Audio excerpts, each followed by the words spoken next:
World. This is DS1 Ross.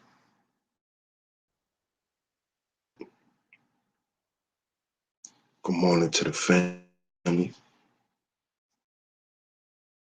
Shout out to everybody. Hope everybody's doing well. And I'm back, family, with the Black History Month series. It off. And I appreciate everyone who tuned in. You know, if you missed anyone, go back and review from them. Make sure y'all leave your thoughts. But get into number 9 today, family. This guy here is very special. He's very special to us politically, entrepreneurially, and his name is Sam Cooke. And I decided to do Sam Cooke. Sam Cooke was the Michael Jackson and the Prince of his time. You know, a lot of us,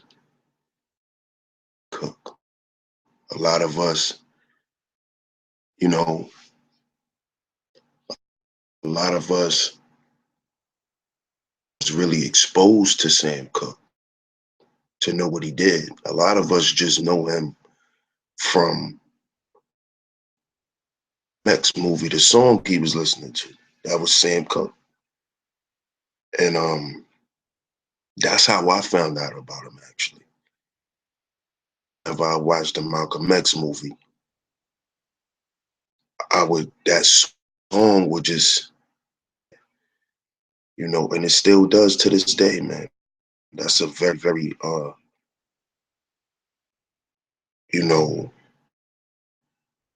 that's a very, very deep song, man. And that was a song that my grandfather loved too. So it's very, very dear to me of deep meaning. So let me get into a little background of Sam Cooke, y'all. I'm getting my information from the Britannica, and it says Samuel Cooke was born in Clarksdale, Mississippi, 2nd, 1931. Cooke was a major figure in history of popular music, along with Ray Charles, and the most influential Black vocalist, World War II period. So he was well known, or one of the top Black vocalists after World War II. About like the 60s and the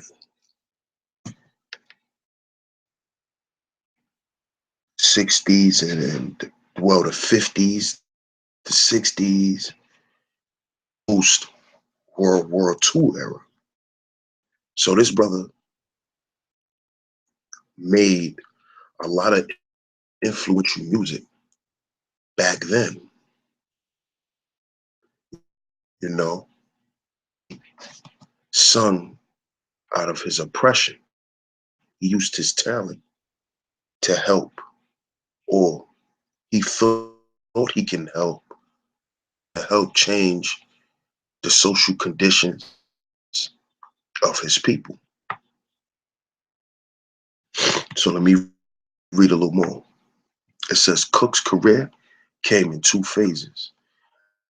As a member of the groundbreaking Soul Stirrers, a premier gospel group of the 1950s, He electrified the African American church community with a light, lifting vocal style that soared rather than thundered.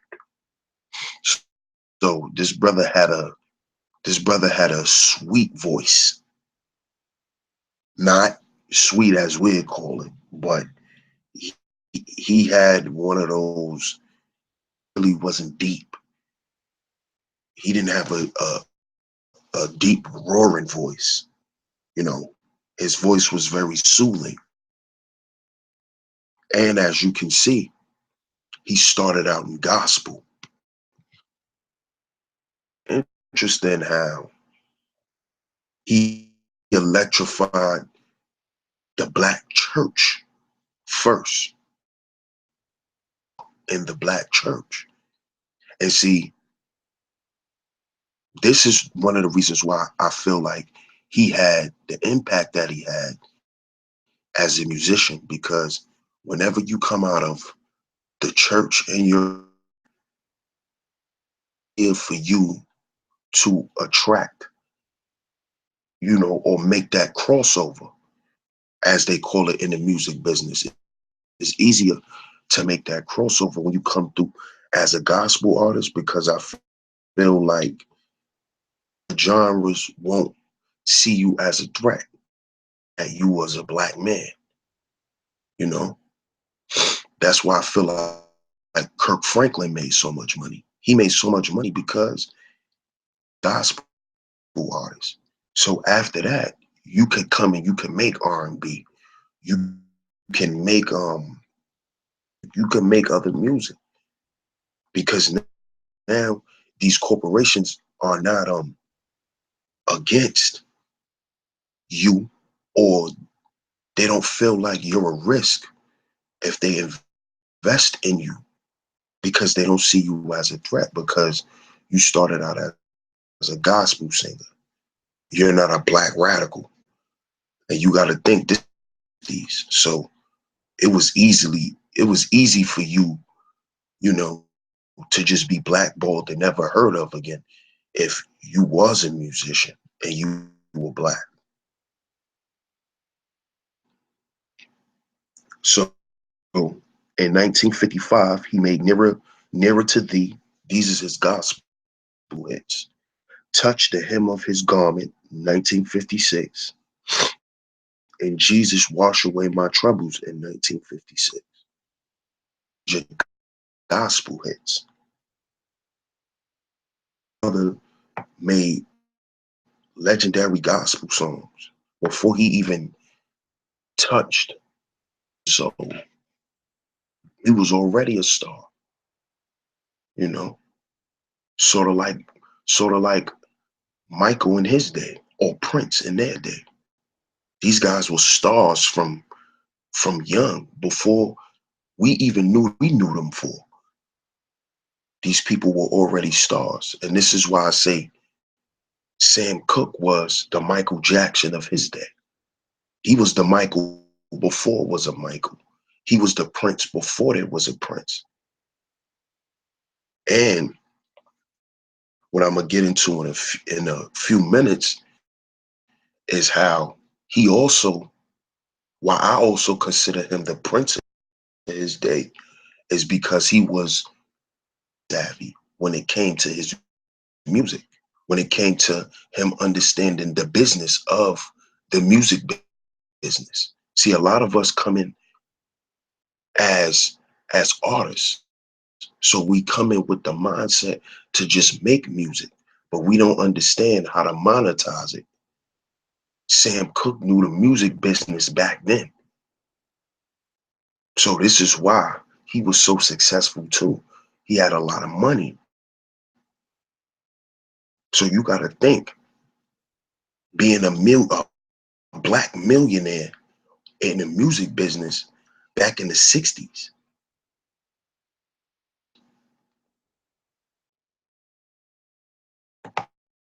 Being in the 60s, think about being a millionaire. You a black millionaire in the 60s off of music. So That brother was a threat. Got to keep that in mind. Peace to the chat. Peace, Jade. Peace, Doug. Good morning, y'all.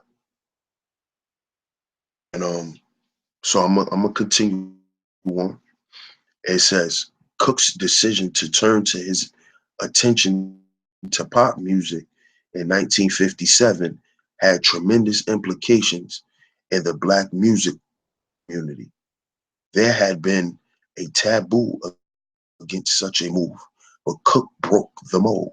He reinvented himself as a romantic crooner in the manner of Nat King Cole. Was in his smoothness.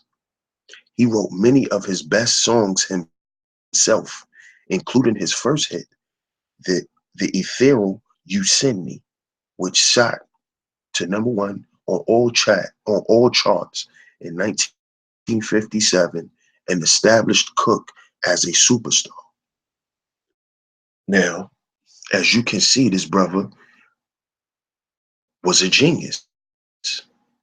He reinvented himself. You didn't hear of artists doing that back in these times. You see, once an artist made their money off what they were doing, they either kept doing the same thing or they retired. This brother reinvented himself. Genius. This is what Prince was always able to do. This is what Michael Jackson was always able to do. And and Michael Jackson looked up to Sam Cooke. You see? So we have to understand the things this brother did in the music business. And we talking about 1957. This is, look at the year we're talking about. You know, there wasn't no A&Rs back then. You see, that's what made these brothers so talented. Sam Cooke so talented, he was able to reinvent himself. He did it himself and mastered it. You see, so he already in numbers in the gospel world. Now he's coming into the pop world and wrote his own #1 hit. Now I know a lot of us saw a lot of these old black singing movies like Temptations, Five Heartbeats. You don't really see a lot of them. A lot of them didn't write their own music, and if they did, they still didn't get credit for it. His first #1 hit, he wrote it. He wrote it. It was #1 on all charts. That means it was an international hit. It wasn't just national. If it was #1 on all charts, that's big, y'all. That's big. But we also have to understand that's dangerous. That's dangerous because to the upper echelon, starting to figure out once you start breaking the mold and doing unprecedented things, they start trying to figure out what they can do to bring you back to them. Because as we can see, controlled everything on his own. He made the decisions. Nobody controlled him. So let's see if they're going to try to get him back in their fold. While other rhythm and blues artists stressed visceral sexuality, Cooke was essentially a spiritualist, the domain of romantic love. When he did sing dance songs, Twisting the Night Away in 1962, 1965, He did so with a delicacy theretofore unknown in rock music. So with these two songs, he created, he basically crossed over with these two. So here you have this brother creating more and more timeless music. And this is what makes you a legend, you see? Cooke also distinguished himself as an independent businessman. His own publishing, recording, and management firms. There you go. This is when you become a threat. He headed his own recording and management firms. So why did he need a record label? He was a machine. You see, he was the first black machine as an artist. Sam Cooke, y'all. He was his own machine. He had the publishing, he had the studios, and he had the management. You see? So what did he need anybody for? Middleman. And see, once you cut out the middleman, they try to cut your line to the distributor. That's what the record labels are for. The record labels are just middlemen. What you want to do is get paid for representing you, because that's what they are. Record labels get paid because you come in their name. You don't come in your own. So once Sam Cooke cut that out, shit, they looking like, oh shit, we got a problem, Houston. Because what do he need us for? And see, one thing that the white supremacists understand is that once we feel like we don't need them, to vulnerable, you see, because they always have in their mind that one day we're going to want to take them out. So they always got to make sure they stay on the dominant side of the spectrum. Because if they feel vulnerable, then they might feel like we may attack them. So not only was Sam Cooke talented, he was powerful. He was very, very powerful because he understood business and how to own his own intellectual property. That's what he understood. And they don't want you to be talented and intelligent, talented and dumb, because that's how they can use you for your talents and take all of the money. So let me continue on. He broke new grounds by playing nightclubs, Cabana in New York City. That's one of the legendary nightclubs in New York City. I'm from New York City. I don't reside there now, but that's where I'm from. I had my high school prom after party at the Cabana. So that's a legendary club. So he also started that trend of people performing at nightclubs as a black artist. He started that too, family. So we got to understand how deep our history really goes. and how important Black excellence plays in our history. Teach our children mainly about music because our children love music now. So we have to lay down a nice solid history on our children dealing with music.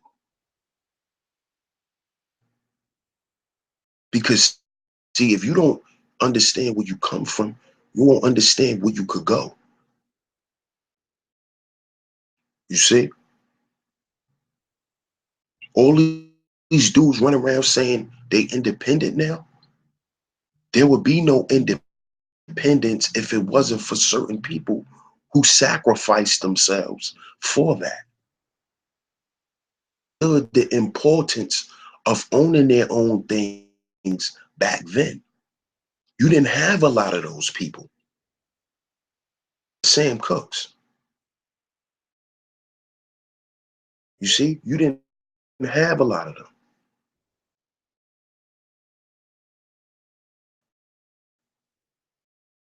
This is the last paragraph, y'all. It says the tragedy of his demise in 1964, shot to death at the age of 33 by a motel manager, is shrouded in mystery, of course. But the mystery has done nothing to damage the strength of his legacy. It's going to come in 1965, remains his signature song, an anthem of hope and boundless optimism that expresses the genius of his poetry and sweetness of his soul. Inducted into the Rock and Roll Hall of Fame in 1986.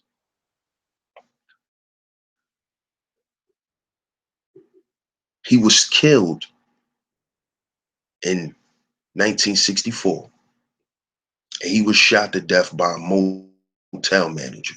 So as we can see, y'all, like I said a few minutes ago, you can get too powerful and they're gonna come after you. And they came after him. They came after him and they killed him. Why the hell would a motel manager want to kill Sam Cooke? Why? That's a hit.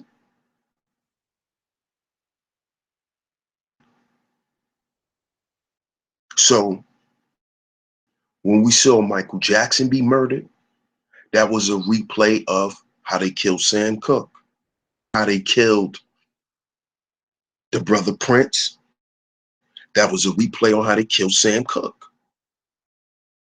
You see? They don't want you to be talented and intelligent and business savvy. They want you to be talented and dumb. This is why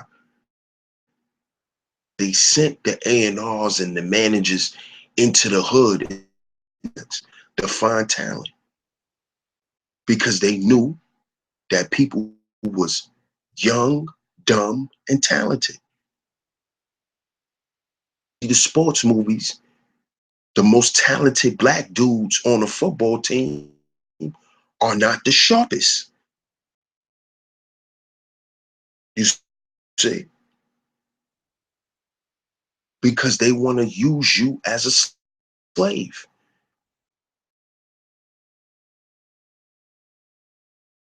You see?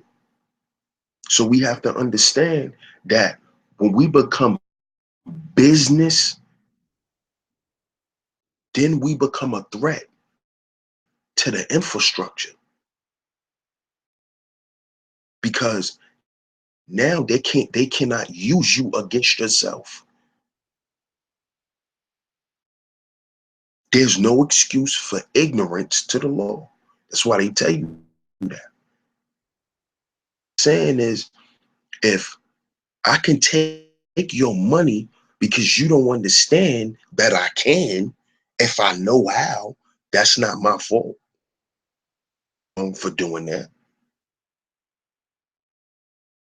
You see? But they couldn't do that to Sam Cooke. Didn't need them for anything. He was his own machine.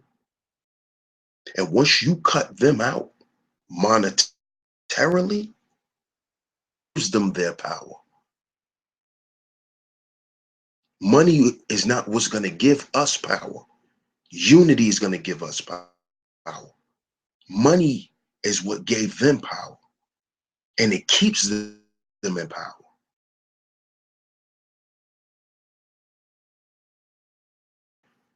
Sam Cooke cut them out. They had to take him out. Michael Jackson, just like Prince. You see, they found a way to take all Michael Jackson shit back. Way to take all Prince shit. White supremacy, y'all. Dominance. Dominance. Now,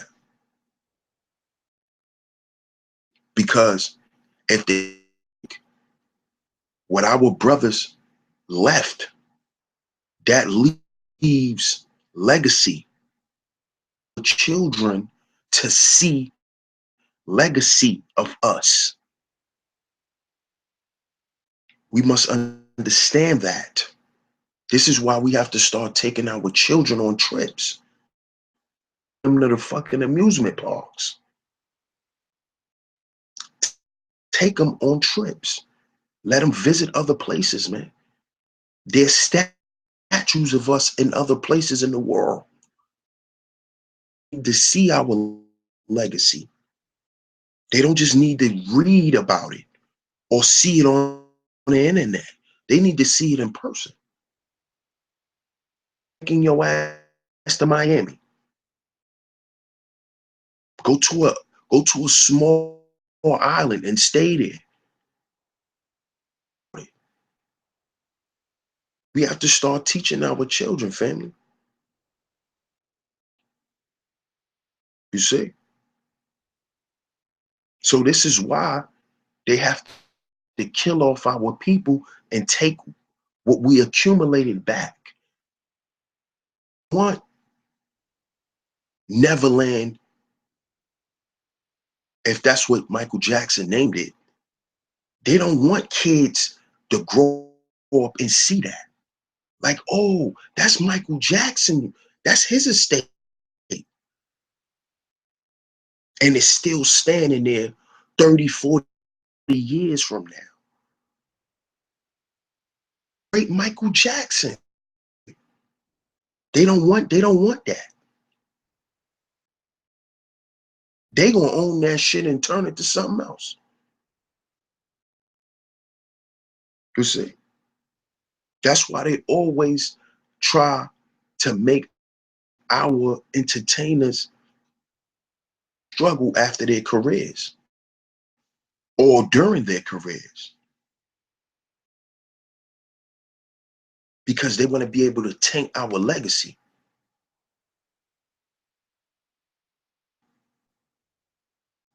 And this is why it's very important while we on these huge platforms that we're on, in an entertainer or being a sports person, that platform to speak truth to power, not just get all these assets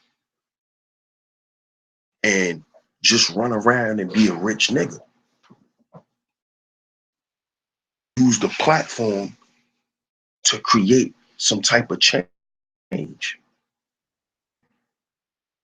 This is why that's important. Because they're gonna take everything that you've owned. They taking all that shit back. They don't care if they gotta be in court and spend millions of dollars. Because it's not about the money. It's about the legacy.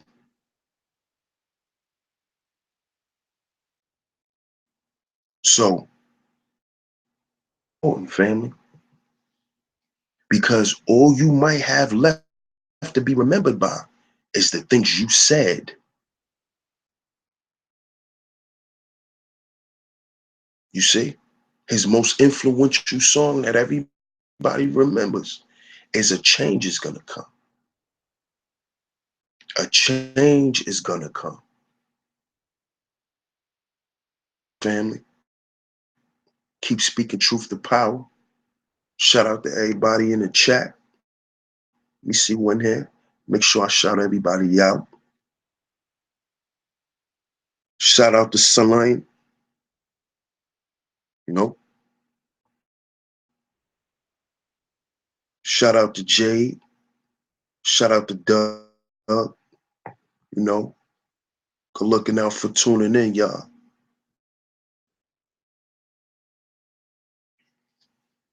But our words are very, very powerful. And we have to stop using our words as a detriment. I know we all not perfect, but we must try our best to use our words as upliftment and encouragement to one another. And if you ever do the opposite, and it's a disagreement or whatever, make sure you apologize, you move on. Peace, triple darkness. And I want to say good morning again to the family. Later on with my number 10, Freedom Fighter, for my Black History Month series. Thank y'all for tuning in. S1 Ross. And I'll talk to you guys later. Peace.